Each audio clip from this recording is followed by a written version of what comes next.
Fet a Barcelona. El projecte de Finestres de la Memòria pretén recuperar la memòria històrica del barri i posar-la a disposició dels ciutadans del barri i de tota la ciutat, amb l'objectiu de potenciar la identitat de la dreta de l'Eixample. Com a primer gran projecte proposem una col·lecció de fotografies de comerços de la dreta de l'Eixample, de comerços històrics.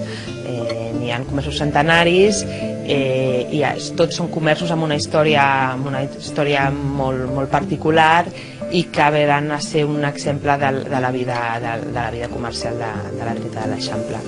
En aquesta exposició podrem trobar fotografies molt curioses de forns, de fleques, d'una perruqueria fins i tot, de farmàcies i com no els colmados, els anomenats colmados, que havien estat molt populars i que van quedant cada cop menys.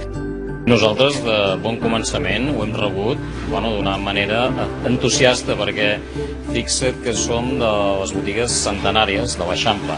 És un projecte magnífic, jo els felicito perquè a l'Eixample hi ha una història de Barcelona, una història molt important d'un barri on durant una època era una mica decadent i des de fa uns quants anys, sobretot des del 92, és un barri molt prestigiós i molt digne.